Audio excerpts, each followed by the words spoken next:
Bonjour tout le monde et bienvenue sur la chaîne d'Anso et ses petites croix. On se retrouve aujourd'hui pour la présentation de la 5e broderie que j'avais achetée sur le site VIP Cross Stitch. La broderie que j'ai déjà commencé en fait, et donc je ne voulais pas présenter dans mon haul, mais voilà, je vais vous la présenter maintenant. J'ai déjà fait, elle est vraiment super chouette à broder. Donc il s'agit de celle-ci, je vous l'avais mis en image, vous l'avez vu en image dans mon dernier haul. Enfin, mon dernier haul, c'est le premier en fait. Donc, il s'agit de cette broderie-ci, Son of Autumn, qui est un paysage automnal tout à fait de saison, puisque, bah voilà, ça y est, après un été qui a joué un peu les prolongations, ça y est, on est en automne. Enfin, c'est normal, hein, c'est bien qu'on y arrive. Alors moi, l'automne, c'est pas grave, c'est ma saison préférée. Et on est avec ce magnifique paysage automnal. Moi, j'ai l'impression que c'est une ferme qui est perdue au milieu des bois. Et voilà, et avec un petit ruisseau. Si vous voyez, il y a un petit ruisseau sur le côté. Et voilà, on se promène au milieu des bois et puis on détourne d'un arbre ou d'un chemin. On découvre cette maison. Donc moi, j'aime vraiment beaucoup ce genre de paysage. Donc c'est un kit style Joy Sunday. Alors j'ai défait j'ai pas repris la petite pochette, mais bon, bah, de toute façon tout le monde la connaît. Avec un patron qui est sur un petit feuillet en papier glacé et qui est toujours magnifiquement imprimé et très lisible. Donc on a ici donc le haut à gauche de la broderie. Et je me rends compte que je fais pas bien mon travail parce que je vous ai pas dit que c'est une broderie qui est en 14 qui va se broder à 2 brins et qui mesure, bord inclus, 50 par 33 cm. Voilà, comme ça, je suis un peu plus complète dans mes explications. Donc ici, on voit le haut à gauche. J'ai dit droite, mais c'est haut à gauche de la broderie. Vous avez ici l'autre partie. Très lisible, très bien imprimée. Voilà. Et ensuite, hop, on a les 2 parties du bas. Donc c'est ici celle-ci que je suis en train de faire. Donc vous avez la roue et les premières citrouilles. Et au dos, on a le bas à droite. Voilà. Donc c'est une broderie qui va comporter 48 couleurs de croix pleines. On aura 6 couleurs de points arrière et une couleur de demi-croix. La demi-croix, en fait, elle est ici dans le ciel. Il n'y a vraiment pas grand-chose. C'est c'est ce symbole-ci. C'est ce que vous allez retrouver ici dans le ciel. Donc ça, ce sera la demi-croix. Voilà. Alors, au niveau du point arrière, on est quand même... alors, c'est pas comme... vu la taille, enfin, je veux dire, vu la taille de la broderie, il y en a quand même pas tant que ça. C'est tout à fait faisable. On voit par exemple ici les nervures au milieu des feuilles. On a les détails de la maison. Ils se font aussi au point arrière. Moi, je suis en train de broder la roue. Ici. Donc, vous avez aussi les détails de la roue. Mais honnêtement, vu la taille de la broderie, le point arrière, c'est tout à fait... pour moi, c'est acceptable. Je ne suis pas fan du point arrière, mais pour moi, c'est complètement acceptable au vu de la broderie que je vous avais présentée dans mon haul, des tasses avec vraiment tous ces détails. Il y en avait beaucoup pour la taille de la broderie. Alors, on va passer aux fils. Alors, les fils, j'en ai déjà utilisé certains, donc il y en a déjà qui ne sont plus sur la cartonnette. Donc, s'il y a des trous dans la cartonnette, ce pas des fils manquants que je n'ai pas reçus, c'est simplement des fils qui sont déjà sur mon organiseur, donc je vais vous les montrer après. Et donc, comme on peut s'attendre, on a des très belles couleurs ici, de blanc. Enfin, il y a un blanc, il y a des bruns, il y a des verts, des verts, évidemment. Hein. Et de l'autre côté, on est sur des tons très chauds de jaune, d'orangé. Hop là, voilà, ici vous avez des jaunes, des verts, des très beaux verts encore. De nouveau des jaunes, des orangés. Voilà, ça c'est pour la première cartonnette.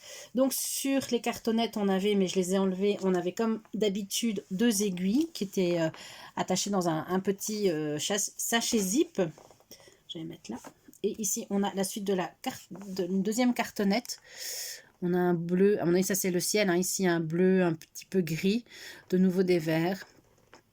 Ça c'est un brun très soutenu ici. Voilà, et un petit peu de mauve. Et à l'arrière, on a les 3 dernières couleurs qui sont 3 bruns. Voilà. Je vais vous montrer mon organiseur. Vous allez retrouver, il y a des couleurs qui sont encore sur la cartonnette. Mais voilà les autres. Enfin, je ne saurais plus vous dire. Mais vous voyez ici encore les couleurs. Alors, ces petits organiseurs-là, je pense que je ne sais plus où je les avais achetés. Je pense chez VIP Cross Stitch ou sur un autre site peut-être, je ne sais plus. Honnêtement, je ne sais pas. Donc, ce sont 2 petites réglettes. Et il y en a une qui était numérotée de 1 à 30 et l'autre de 31 à 60. Et moi, quand je fais de la broderie, enfin, j'utilise toujours ces organiseurs-là. Et quand je fais les broderies en point estampé, où vous avez les fils qui sont sur cartonnette, chaque fois que j'ai un fil entamé, je réutilise ensuite, je les mets sur un petit organiseur comme ça. Parce que dans la masse de fil, après, voilà, moi, je garde les fils entamés. Et dans la masse de fil, après, ben, voilà, quoi, moi, je les perds. Donc, on les perd. Donc, moi, je fais comme ça. Faites comme vous voulez, hein, bien sûr. Alors ensuite, la toile. Voilà. Donc la toile, moi, je travaille toujours sur tambour. Quand je travaille avec quand je brode, c'est toujours sur tambour. Toujours. Ma toile ici, pour l'instant, elle est un petit peu déformée. Donc, elle est comme ceci. Donc, on voit, je vais vous montrer ce que j'ai déjà brodé. Donc, j'ai déjà brodé la fleur.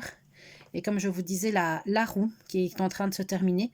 Et ensuite, je pourrais faire le point arrière. Et ici, on a les citrouilles. Donc ça, les citrouilles et les fleurs. Ça, j'aimerais bien aussi avancer. Pour le reste, la toile est superbement imprimée. Hein. Il n'y a rien à dire. De ce que j'ai brodé, je n'ai pas vraiment constaté. Il n'y a pas vraiment de décalage. Le point arrière, j'ai vu que par endroit, il était... je l'ai vu par endroit, le point arrière, il est parfois imprimé sur la toile, mais honnêtement, vous le brodez, une fois que vous avez fait vos croix, on ne le voit plus. Hein. Donc, il faut récupérer le patron. Et toujours chez Joyce Day, les symboles que j'ai moi ici sur la toile ne sont pas les symboles que j'ai sur mon diagramme. Donc, c'est une petite gymnastique d'esprit, puisque comme ma toile est sur tambour et qu'après, moi, je la plie pour avoir juste l'endroit où je brode, ben forcément, je n'ai pas accès à toutes les références. Donc, chaque fois, moi, je travaille en parallèle avec le diagramme où je n'ai pas les mêmes symboles. Donc, c'est toujours une petite gymnastique d'esprit. Donc, je vais vous la mesurer. On était sur du 50 par 33. Ouais, et en fait, elle mesure... Rien à mettre à plat. Elle mesure 42 sur 26 et quelque chose. Ouais, 26. Non, 25 et demi. Voilà, sur 25 et demi. Donc voilà, cette petite toile, elle est super agréable à faire, franchement. Elle est, enfin, c'est juste un vrai plaisir à broder. Donc je la brode en 2 brins, bien sûr. Voilà, je vais peut-être vous la remettre sur le tambour après et vous refaire un petit blabla. En sachant que moi je filme ici, on est dimanche, tout le monde est réveillé dans la maison, donc je parie qu'ils sont derrière la porte en train d'écouter ce que je vous raconte. Donc voilà, bah écoutez, on se retrouve peut-être et même certainement après pour broder un petit peu ensemble cette toile. Alors je vous dis à tout de suite pour vous et ce sera tout à l'heure pour moi. Et me revoilà. Alors, vous, j'en viens juste de se quitter il y a 1 seconde. Moi, il s'est passé une journée.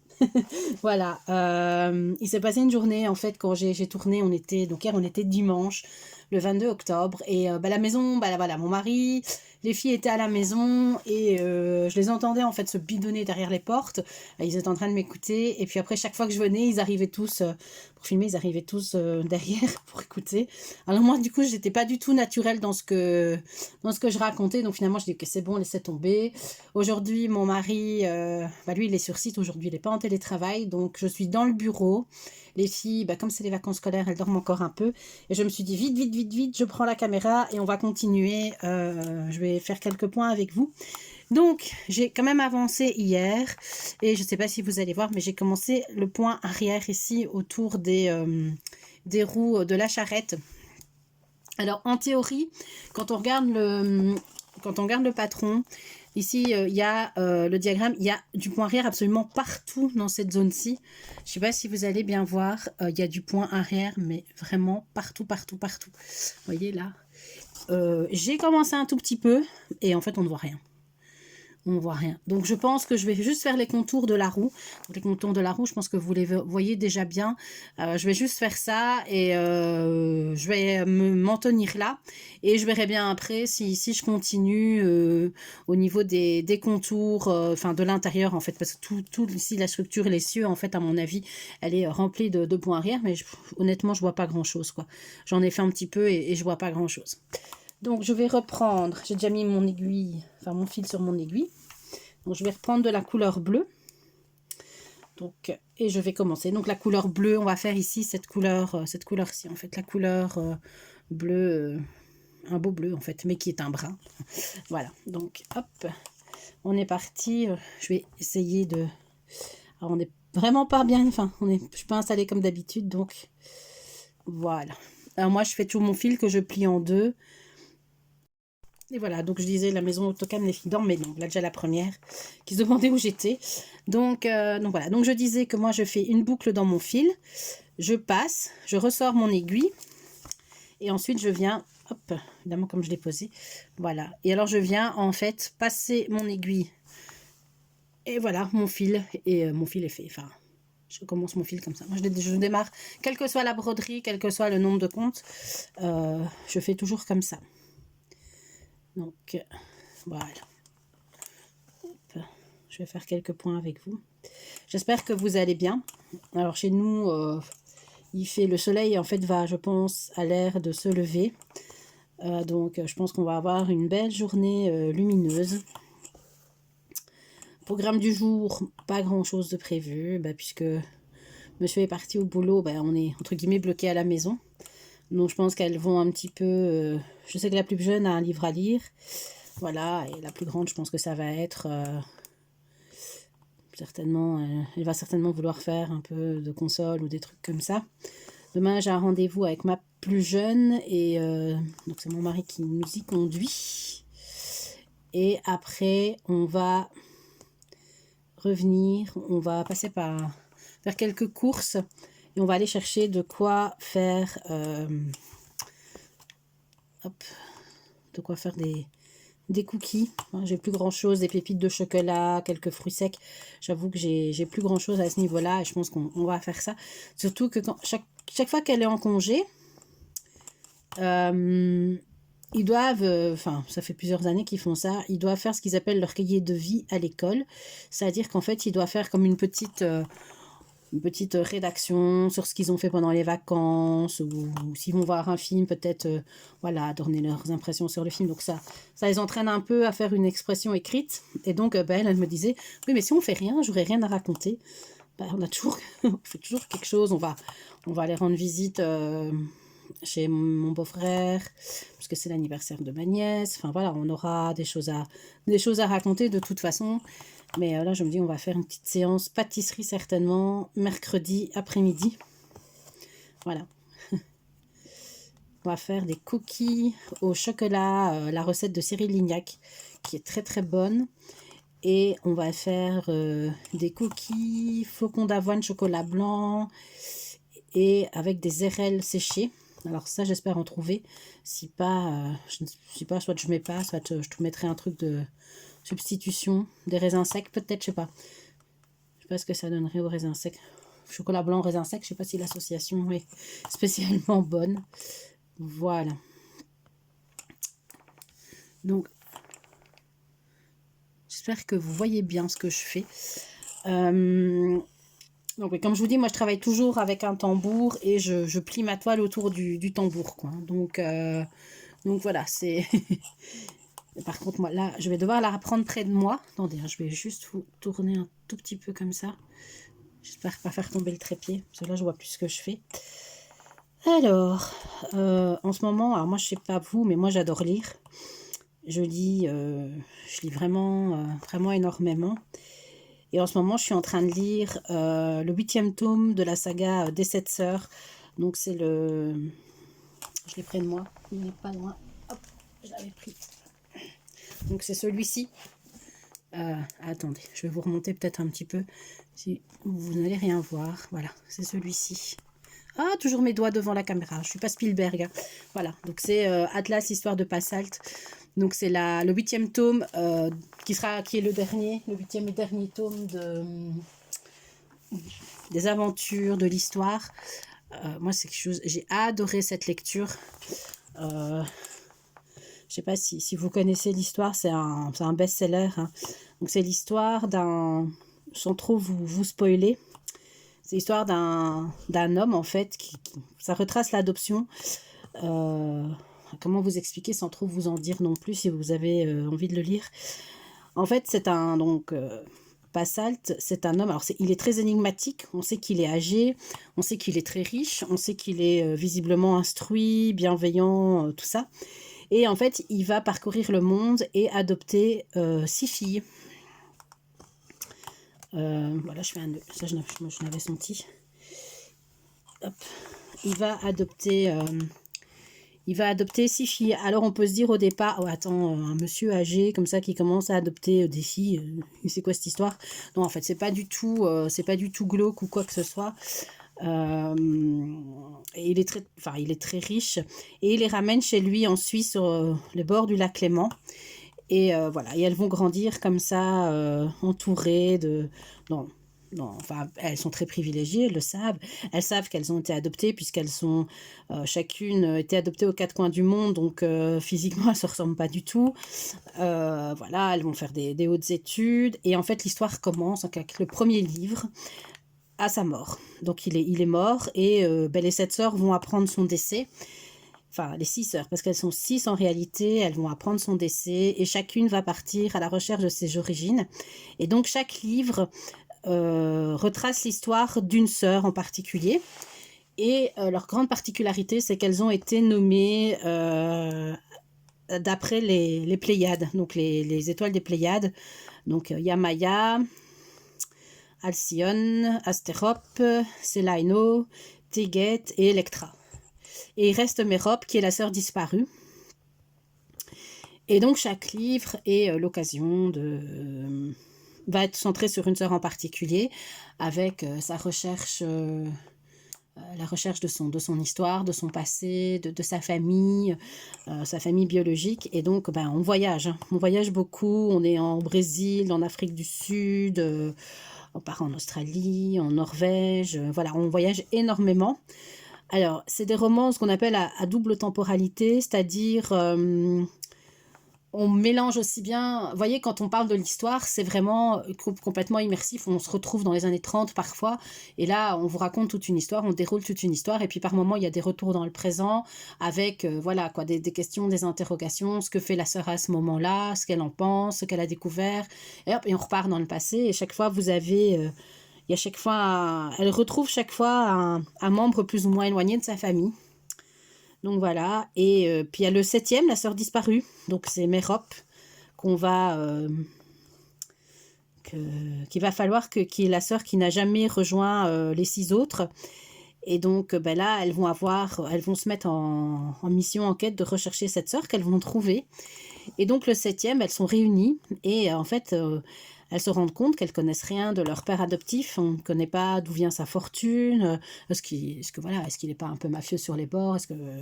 Voilà, d'où lui vient sa fortune? Quelle est son histoire finalement? Parce qu'il vivait seul, entouré d'une une espèce de dame de compagnie qui va l'aider à élever ses enfants, mais ce n'était pas son épouse.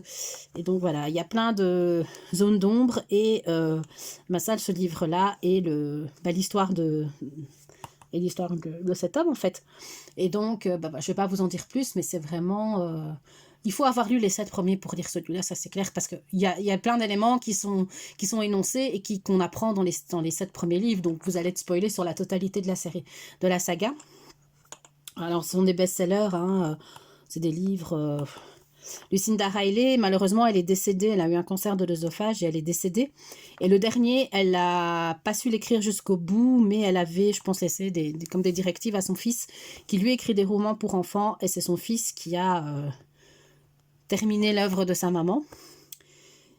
Donc voilà, on a envie de savoir. Enfin, moi qui ai lu les 7 bouquins, j'ai envie de savoir. Alors, moi, je les ai lus, mais je peux vous dire que ma maman, moi, je les ai pas enchaînés.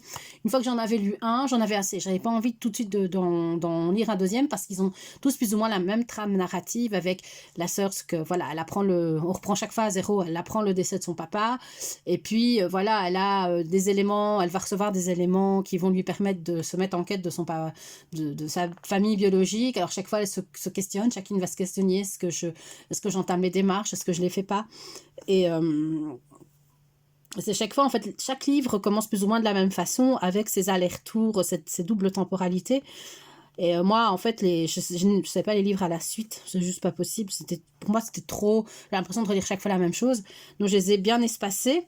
Mais ma maman, en fait, moi, je lui ai passé les bouquins, je peux vous dire que, hop, elle les a enchaînés. Donc, moi, j'en avais 4, je crois, en ma possession.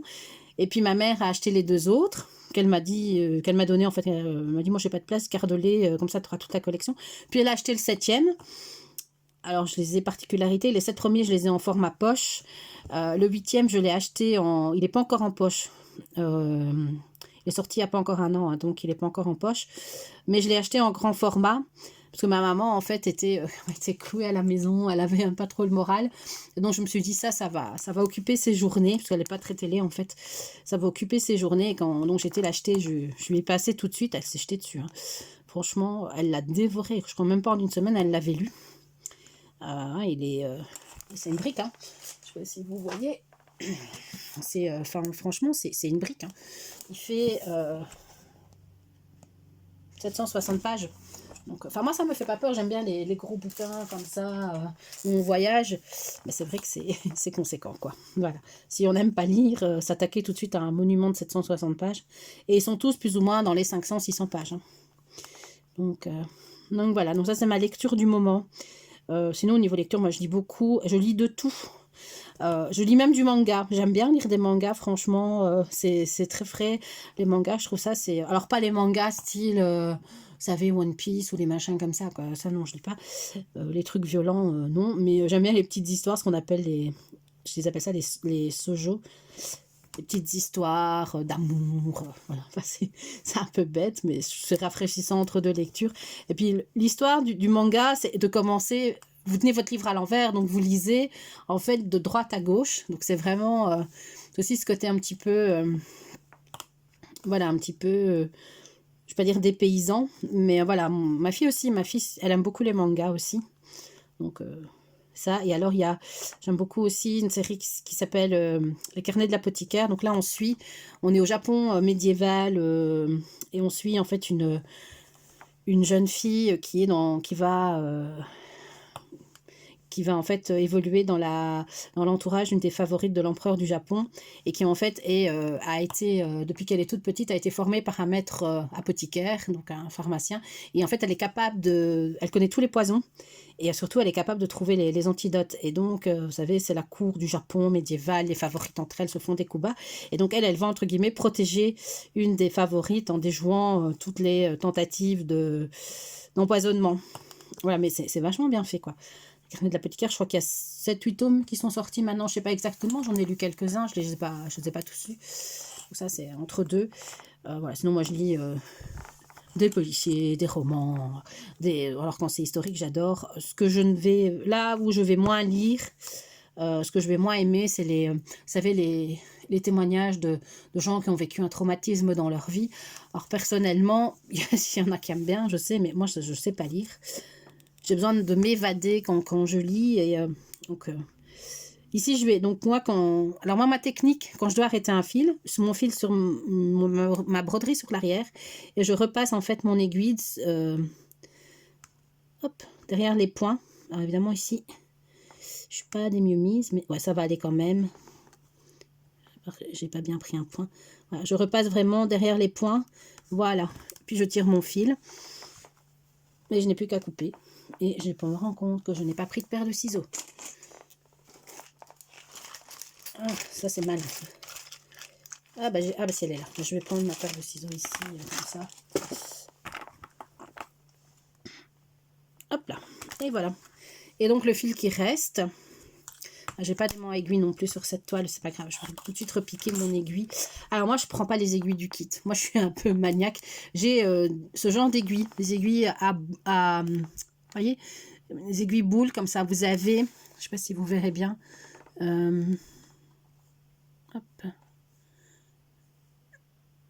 Vous voyez, le bout est un peu arrondi.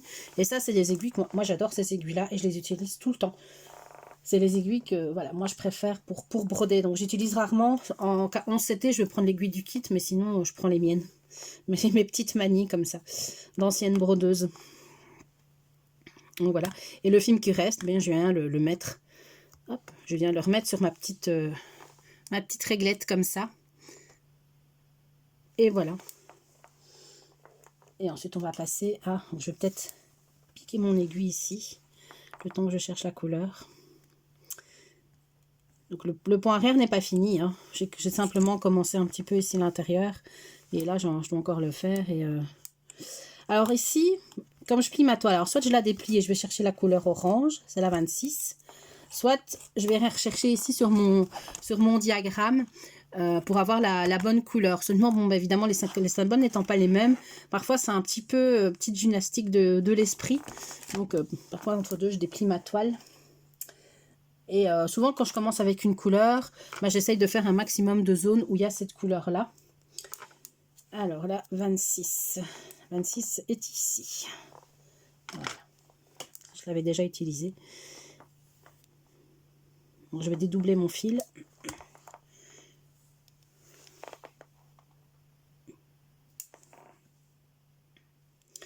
Voilà, donc le programme du jour, ça va être, je vais dire la glandée, hein, entre guillemets, mais bon, voilà, je ne vais pas faire grand-chose. Et alors, aujourd'hui, commencent les téléfilms de Noël. Alors moi, je suis pas spécialement fêté Noël, ça fait... Moi, je trouve parfois qu'on a déjà... Enfin, je pense que dans les magasins, on le voit sur les pubs qu'on reçoit, là, les toutes boîtes, on a déjà un petit peu Noël qui s'installe dans les magasins. Je trouve que ça... Voilà... Maintenant, ça commence à aller, quoi, mais il y a des fois, c'est très tôt. Mais par contre, les téléfilms de Noël, pour moi, il peut y en avoir toute l'année. Alors ça, c'est mon côté... j'assume, hein. J'ai le nez qui coule. Alors j'assume complètement. Je suis la seule de... Alors je suppose que dans mon entourage, il doit y avoir des gens qui aiment bien les téléfilms de Noël, mais qui n'osent pas l'avouer. Moi, je l'assume. Voilà, c'est quelque chose que... Moi, j'aime bien les téléfilms de Noël. Alors oui, on comprend très vite. Hein. Vous le voyez, 5 minutes, vous avez compris ce qui va se passer. Voilà, ils sont tous faits de la même façon. Hein. Il n'y a pas de mystère, il y a rarement une révélation fracassante. Mais moi, je trouve que c'est tellement une espèce de bulle comme ça dans le quotidien. Vous savez, on est tout le temps entouré de violence. Il suffit d'allumer les chaînes d'infos, vous avez de la violence partout. Et là, honnêtement, voilà, c'est kitsch à mort. Vous imaginez, la fille, elle est dans 2 mètres de neige en talons aiguilles avec juste un petit débardeur et voilà, une jupe légère et elle se promène en talons aiguilles. Elle a même pas froid. Hein. Moi, je peux vous dire qu'il fait, 2 degrés, j'ai 3 doudounes. Hein. Et bon, puis généralement, et puis d'une fois à l'autre, ce sont toujours les mêmes actrices aussi. Donc voilà, une fois elle est princesse, une fois elle est machin, une fois elle est chef de cuisine, et puis ils font des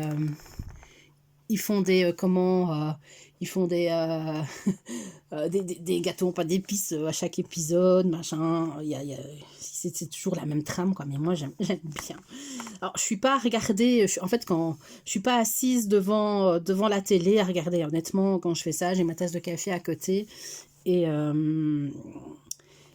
bah je brode ou je fais parfois du DP si je ramène mon DP dans le salon. Et honnêtement, je suis vraiment occupée. J'espère que vous voyez quand même quelque chose de ce que je fais. Voilà, et je suis occupée à faire du DP et j'écoute d'une oreille, mais bon, même en écoutant d'une oreille, vous avez compris. Franchement, vous avez compris. Donc, voilà. Et donc je suis contente, ça recommence aujourd'hui, donc j'aurai un petit peu de quoi m'occuper. À la maison, je suis la seule à aimer. Hein. Je suis la seule à aimer. Mes filles détestent. J'aurais cru que la plus jeune de mes filles, qui est toute créative, toute douce, aurait bien aimé. Mais enfin, maman, tu regardes ça, mais t'as pas compris qu'au bout de 5 minutes, il va se passer ça. Alors la grande, elle, pas non plus. Oh, mon mari, n'en parlons même pas. Donc voilà, ben bon, un petit film de Noël par jour, hein. Ça peut pas faire de mal au moral et ça peut pas faire de mal tout court. Voilà, bah écoutez, je pense que je blablate et je raconte des bêtises depuis 18 minutes. Donc bah, dites-moi en commentaire si vous aimez aussi les films de Noël. Ah promis, hein, ça restera entre nous, j'irai pas le répéter. Voilà, et quel est votre programme ici? Est-ce que vous allez fêter Halloween ou pas? Alors nous pas, hein. Moi je suis pas fan d'Halloween, donc voilà, mais est-ce que vous allez fêter Halloween? Qu'est-ce que vous allez faire? Si vous avez des lectures préférées, si vous connaissez les 7 sœurs, voilà, ben on peut se retrouver en commentaire. Et je vous souhaite une belle journée. Et puis n'hésitez pas à vous abonner, un petit pouce, un petit commentaire. Et je vous dis à bientôt. Bisous bisous.